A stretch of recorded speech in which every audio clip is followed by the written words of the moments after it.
Ever wonder what all the fuss is about those classic black and white monster movies? For years, I avoided them, or um, growing up, no one introduced me to these films, and they rarely aired on TV. As an adult, I just never got around to it until now.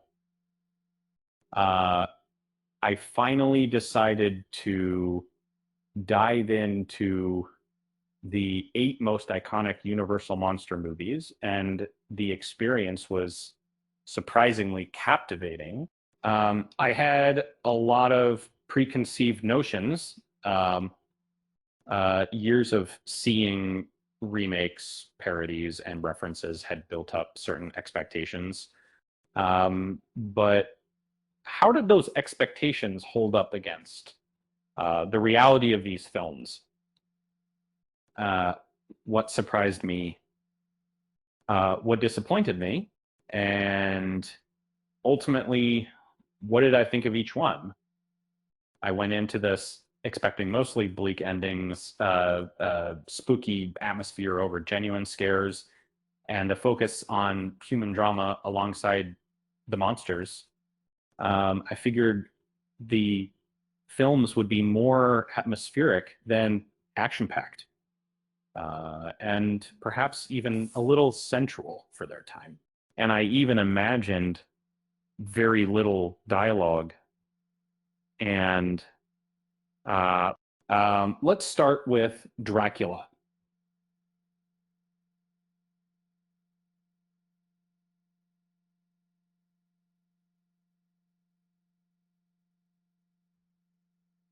Uh, I expected a creepy, atmospheric film, and it delivered. Uh, the Bela Lugosi is mesmerizing, and the opening castle sequence is stunning. Um, it was funny and genuinely unsettling. These kind of the slow pace and lack of music actually enhanced the mood. Um, Next up was Frankenstein. Um, 1931. Uh, um, I thought I already knew this story, but I was wrong. The film is surprisingly strange, and the adaptation differs significantly from what I expected. Boris Karloff as the monster, however, is a phenomenal. Uh, the scene with the father carrying his dead daughter is hauntingly beautiful. Um, the Invisible Man, 1933, completely blew me away. Um, I had no expectations going in, and it became my favorite of the bunch. So, uh, Claude Rains is incredible, and the special effects still hold up. It's a wonderfully weird, dark, and funny movie. Uh, One, The Wolf Man was a surprisingly tragic story. Uh, Lon Chaney Jr. delivers a sympathetic performance as a man cursed with lycanthropy. The nightmare sequences are particularly effective, and the film explores the psychological toll of the curse. The Mummy, unfortunately, didn't live up to the hype. Uh, uh, while Karloff is compelling, the story is convoluted and lacks scares. It felt like a dreadful experience overall. Uh, Bride of Frankenstein was peculiar. And it's hokey and silly with a much more monstrous version of the creature. Um, while visually interesting, it felt disjointed and lacked the emotional depth of the original creature from the Black Lagoon 1954 was a solid entry in the monster movie genre. The underwater sequences are impressive, and the creature design is iconic. It's not perfect, but it's not an enjoyable watch. Um, Finally, The Phantom of the Opera was a breathtaking silent film.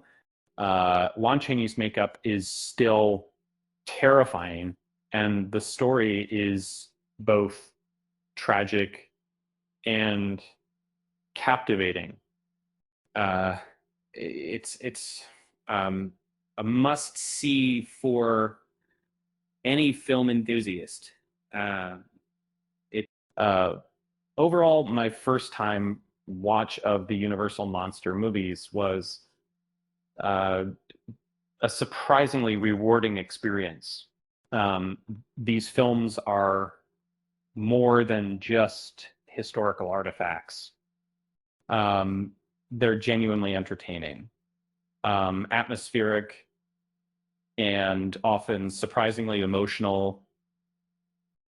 They've earned their place in cinematic history, and I'm glad I finally took the time to appreciate them. And I went in expecting interesting historical documents, but I found genuinely good movies.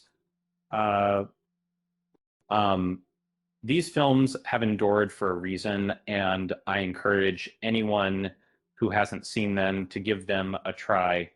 And you might be surprised at how much you enjoy them. And speaking of surprises, did you know that Bela Lugosi once trained a pet bat to fly around the set of Dracula? Talk about method acting. Um, with that said, thanks for watching. And until next time, if you need more, see you next time.